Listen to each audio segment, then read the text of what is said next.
You've tamed the voices in your head. You've put your courage to the test. Laid all your doubts to rest. Hi everyone, welcome from your intuition queen to a new episode of Intuitive Queens podcast. Today I have the pleasure to have with me Victoria Hopkins, who is the owner of Intuitive Wellness and is a shadow work facilitator. Hi Victoria, welcome here. Hi, I'm so excited to be here. Thank you for being here. So you do something really amazing and really important. But before we get to what you are currently doing, I'd love to hear from you your story, how you got to this place, how you got to do shadow work and do intuitive work. I think it's something that just kind of naturally happened. I was always a anxious kid growing up, very much overthinking, very emotional. At that time, I didn't really know what the word empath meant or intuition or anything like that. But I think that was just how my body responded to being kind of connected to things. Yeah. Just being aware of like not loving going out into big public events. I didn't like those type of things. Being in school was kind of sometimes a struggle. Just like trying to navigate all of these different emotions and different people and such was a little bit of a challenge. I think probably in my late 20s, I really started kind of exploring intuition in a different way. I did an intuitive development class, and that sort of started it. It was interesting, but I didn't really commit to it fully. And then in 2017, I went to Ireland for I guess it was a psychic / intuitive development retreat with my good friend who is a medium as well. And that was really powerful, just being in a place that is very much part of my heritage and just sort of like connecting to the land. I felt like it was a very powerful experience coming to this place. And I just knew I had been there before, but I had never like been there before in this lifetime.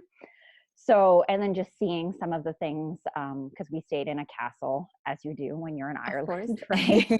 And just like actually seeing like spirit and that sort of thing, like physically, like I've never had that kind of experience. And it didn't feel scary anymore. So then that slowly started the ball rolling of actually really owning the intuition and the connection that I have to, I guess, the source universe, and just sort of like waking that up in a new way. You mentioned feeling anxiety and fear around intuition and all those spirits or new probably way of seeing life and things. What exactly was the fear around? And actually, before you answer to this question, you went to do this retreat when you were in your 20s. How did you come up about? Did you hear from someone? What was that thing that made you want to explore your intuition? I think it was something that like I had done the intuitive development classes. I became friends with the lady who ran it. She was a medium, and it just felt like when she mentioned that she was doing it, I have to go. Like it just felt like something that needed to happen, and it fell into place very easily. And it was a big trip for me, simply because I was traveling alone for the first time. So traveling out of Canada to a new country, and just that was a huge confidence boost, I think, of just knowing that it would be okay to do that. So it was definitely a really amazing experience. So I'm curious about your transitions from before you actually took the first class to what did you learn? What was different? How did your life change when you started to learn about intuition and this intuitive development class? What was different from before? I think it allowed me to trust myself more and just be okay with being kind of, I guess I say weird, but like embracing that part of myself that we're kind of taught to hide, and just letting that yeah, letting that be okay. I think that was something that it really helped. And just to trust those little signs that I was getting, I would downplay them in the beginning. Even doing the course, it was very like, am I getting this? Is this true? Like it was, now I Mm, know that whatever comes up, I got to say it. And then sometimes it makes sense and sometimes it doesn't, or sometimes it makes sense in like 4 months or that kind mm, of thing. yeah. All right. So, you talked about anxiety and fear. How did they play a role for you in your life, and how different it is for you now? I think, If it is different. yeah, it's been a pretty powerful kind of realization, especially in the last 6 months. Anxiety was always kind of a part of my life, like from as young as I can remember, like 3. And then in it was yeah so I started diving into shadow work a little bit last Mm-hmm. year. That was sort of the first kind of start of like really doing some deep healing, working with some alternative healing modalities that I found to be quite powerful. I know someone who does bioenergetic healing, and that Mm-hmm. was a very like, that changed things and reset things and allowed things to be released. And then just getting to have this sense of awareness of kind of how I had identified myself as having anxiety for so long, like I made it part of my identity. Mm, And that was something that I didn't realize had such an impact of like my language surrounding it. So I yeah. would say like my anxiety versus now I'm like, well, I feel anxious. Mm, And it's just a little thing, but it actually makes a big difference. And then in the summer, my dad passed away suddenly, mm, um, which was terrible, but it also kind of allowed me to release like emotions that I didn't know existed. And I also came to realize that a lot of the anxiety I was carrying wasn't even mine. It was from my mm, dad and his childhood and all of his experiences that he didn't like put on me, but I just absorbed it yeah. through, yeah, just being that kind of sensitive kid. So that's been a quite a powerful experience. And I think that that really shifted it in a different way. And it doesn't, it's there sometimes, but it's not in the same kind of way. Or that's really powerful. And I'm sorry to hear about your dad. And I know what you're going through because I lost my Mm. dad 4 years ago. Oh, And yeah. I know how that hits you. But at the Yeah. same time, and I know this has been one thing for you, is what really shifted you to become what you do, who you are now, and what you're doing Yeah. now. So there, in the bad, there is a good way. You mentioned carrying on your dad's anxiety, and this is a conversation that I have oftentimes with intuitive healers and people that understand this. Would you like to explain this a little bit more for the people that are watching and listening? Because I think this is a really powerful and important topic to talk about. Definitely. I think there is like, if you're more science based, obviously being an intuitive podcast, people are going to have that intuition kind of thing. But I think that we can carry, I want to say it's at least 3, maybe 7 generations back Mm-hmm. of trauma experience and that kind of stuff. So it just, that I knew, doing some like education and coursework on that kind of thing, and understanding family history, but I never put 2 and 2 together. So up until the summer, I didn't really connect the 2 things. And I think, yeah, it's important to realize that, you know, your great grandparents' story and experiences can still impact you today. Uh, and it's just learning, yeah, just kind of weeding through it and getting curious. It's not like blaming them for Mm-hmm. anything. And then you have the responsibility to kind of get curious, explore it, and see if you can like begin to kind of release it once you're aware of it. So I think that it's a really, I can't remember, I think it's epigenetics is the actual like Mm-hmm. scientific term. So it's a really interesting thing, and it can go with anything, like a lot of things like poverty that can sometimes be like a big connection. If your, you know, grandparents ended up like living really, like they had a very poor life and that kind of thing, Mm-hmm. it can impact how you view money and all of those type of things. So I think it's a really it's a really interesting thing just looking at it that way. And it helps kind of not blame yourself. I think that was something that I kind of like, for a while, anxiety almost teaches you to like, you're broken, Right. rather than like it's just this sensation and such that's kind of showing up in your body. And sometimes you don't have control over it because it's from something so like far out of your life. Yeah. Yeah. And I think this is really powerful because it's just so true. We carry on whatever it is that our generation not been able to heal. And sometimes we don't even know why we feel in certain ways and why something doesn't happen, why we cannot achieve what we want, maybe in relationship or maybe in career. And oftentimes has nothing to do with us, but it's difficult to understand that this belongs to someone else in the past. And I guess Yeah. for you, do you want No, to say something no, else? that's good. Yeah. I guess for you, the realization came from the fact that passing away your dad, you didn't have the physical reaction of your dad feeling the anxiety, and the anxiety left you. Is that what happened?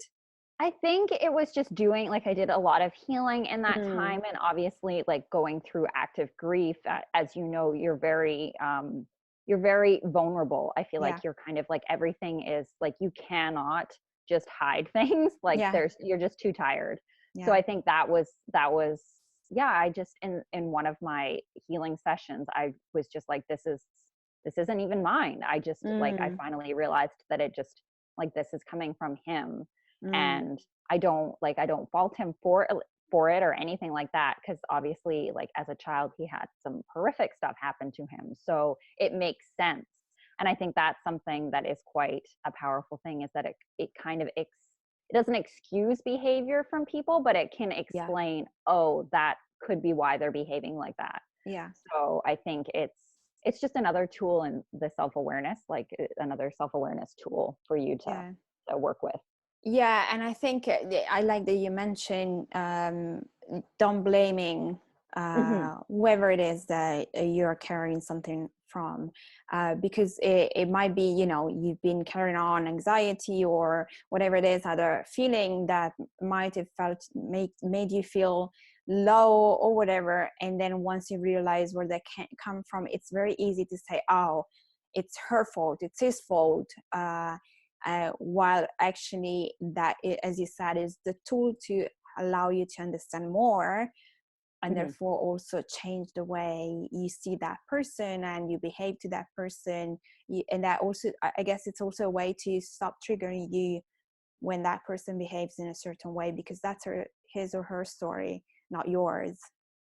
Yeah, definitely. It's a really cool way to put up boundaries, kind of Mm, however they look for you, depending on the relationship and what is coming up. So it's definitely, it was quite a profound, powerful experience, and it just further confirms that, everything does happen for a reason. Even mm-hmm. if we don't like it, it does happen for a reason. And there is usually, like, if you can find the good, then, like, the growth that happens is amazing. Yeah, I agree with you. Even if it's terrible and in the moment you cannot Yeah. see that, but you will see that later, because Yeah. that shifts something within you to a level that you will understand later on. Yeah. Definitely, for sure. Okay, so you do shadow work now, and how was your experience entering into understanding what is shadow work, and how did how was the healing for you? How was the healing process for you? I started it, I want to say almost 2 years ago, kind of by accident.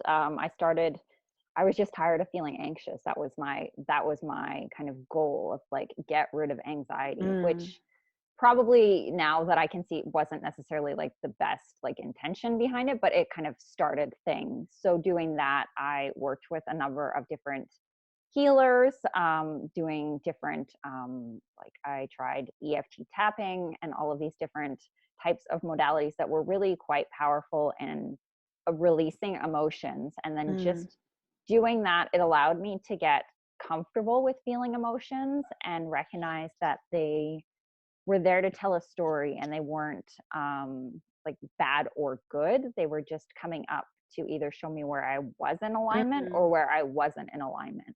So Right. that started, it was heavy. Like shadow work obviously can bring up a lot of stuff. And in the beginning, it felt kind of like, oh, this is never going to end. But now that I've been able to, like, I've been doing it for a while. It's not something I do like every day because it's good to have like fun and joy, but just Yeah. knowing that when the heavier days come up or the heavier emotions come up, that I have the tools to kind of navigate through them rather than suppressing them, which was something that I would do before. And then that probably contributed to the anxiety and just like physical like symptoms and all that kind of stuff that just didn't, like, I didn't feel well when I didn't express the emotions. All right. I like that. I like that you he came across by chance and then started to do that. So what made you then become a shadow work facilitator? I think it was after my dad died. I had always wanted to work in sort of with people using intuition and that kind of thing.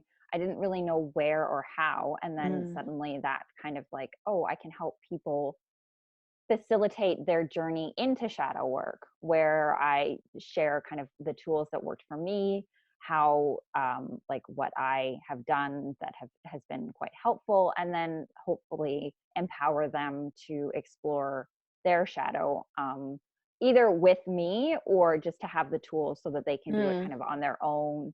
And just that's like really the most important thing, is like empowering people, because I know how especially like things like anxiety and fear can just, you feel so powerless. So I think that just proving or showing them that they have the power to heal themselves and navigate their own healing journey is a really like amazing tool to give someone. Yeah, it is. Absolutely. So for who is listening, watching, that doesn't know what shadow work is, what is it? So the shadow work, I think Carl Jung he's the guy who talks about the shadow a lot, but for like kind of how I view it and explain it is typically our shadow is places within ourself or our soul that we don't like. So usually it happens most often in childhood. We are in situations where we're like shamed for feeling certain things, or we get in trouble for being angry, or different things like that, where we just end up like feeling awful for how we're reacting to a situation.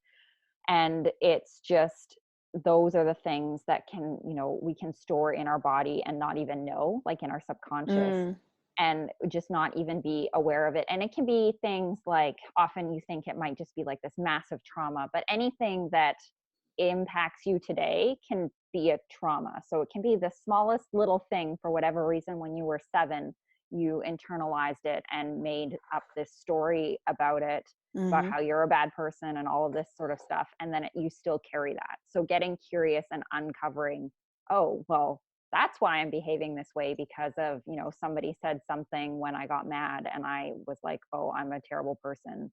And then like, so that I think is the biggest thing, of learning to understand your whole self and work with all sides of it, because everything has that light and the dark. And we can't ignore that part of ourselves, because then I feel like you miss out on a lot of really powerful healing. That's where I think a lot of the really good, and like not good, but like the really deep sort of knowledge is stored about yourself.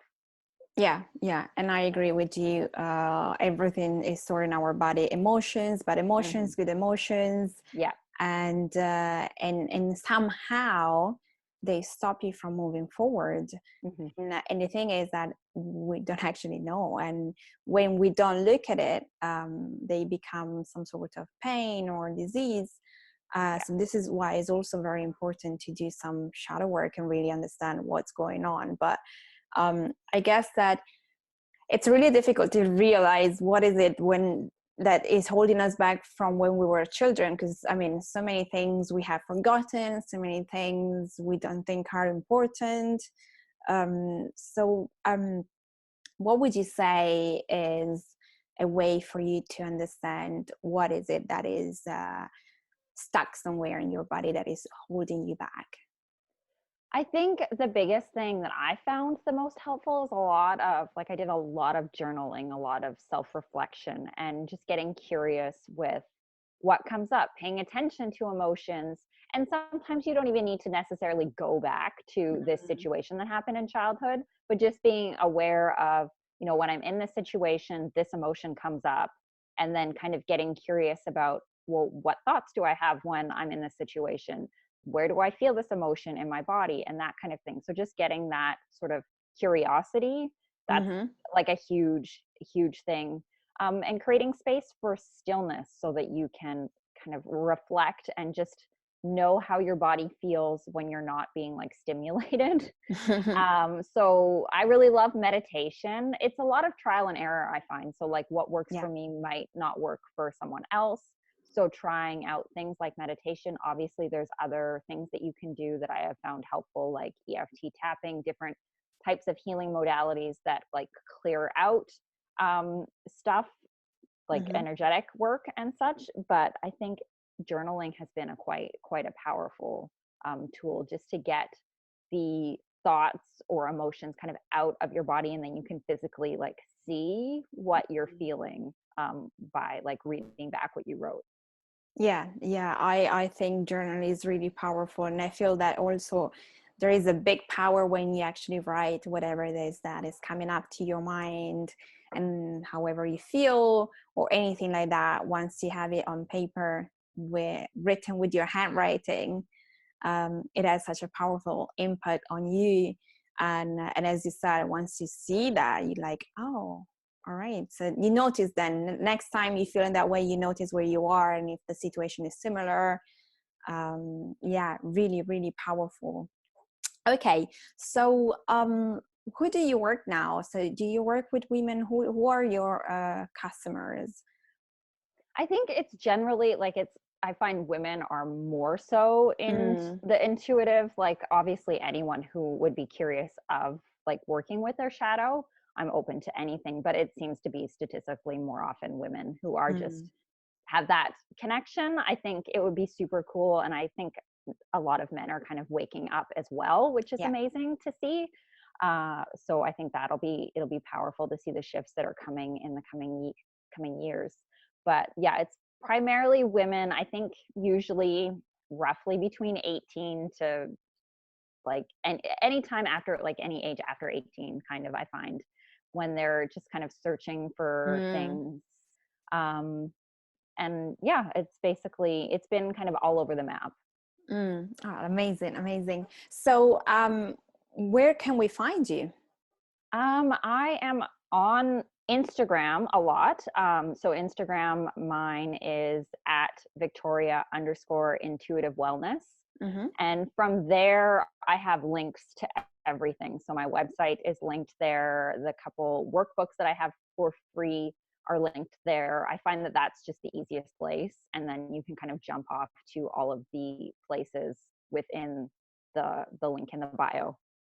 Okay, all right. So we'll put the details in the show notes, so everybody can just go check Victoria's profile. If there is someone that doesn't have Instagram, I know probably nobody, but just in case, because I know some people don't have Instagram. Yeah.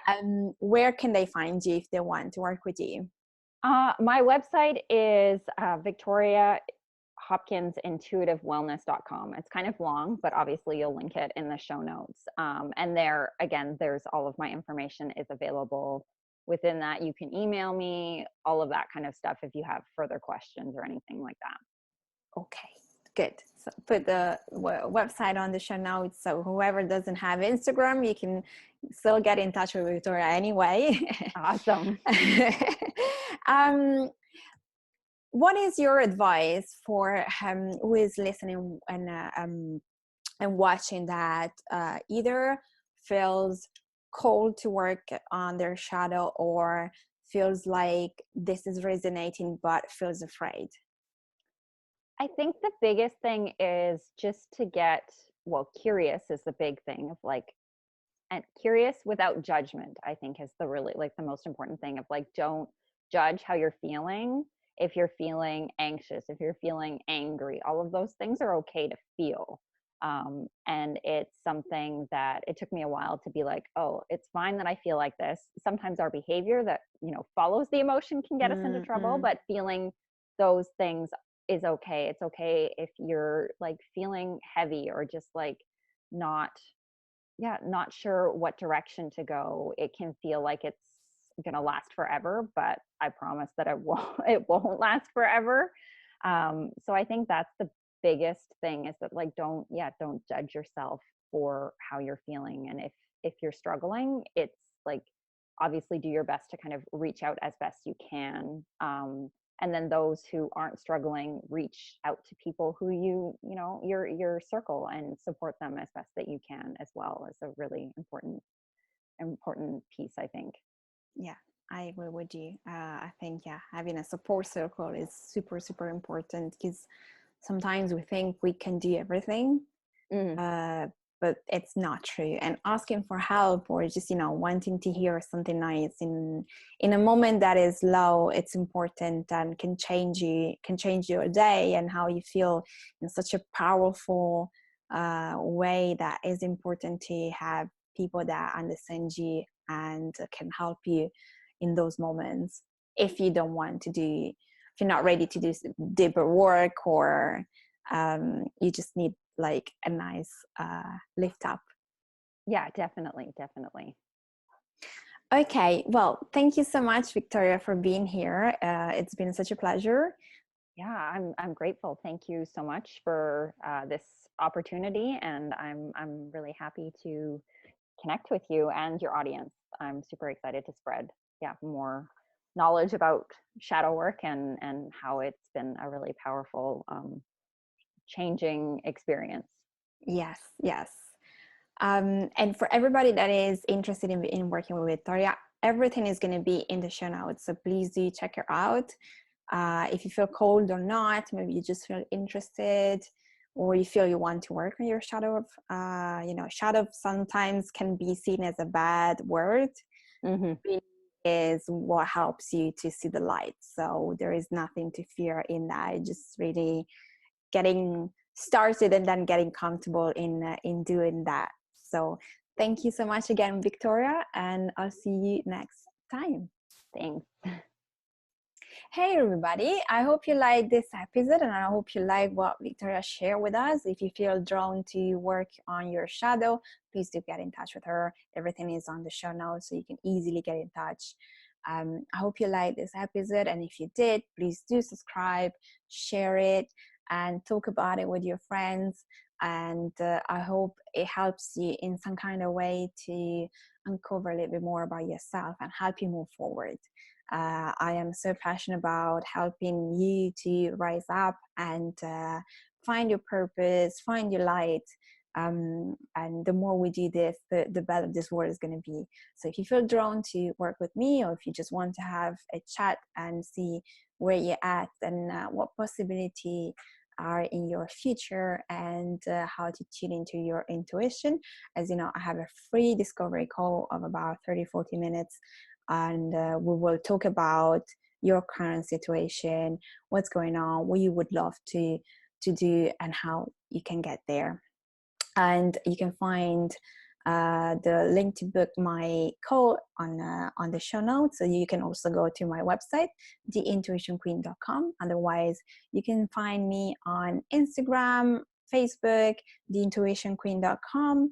And don't forget to download my free guide on my website, some ways to use your intuition to feel more confident in your career.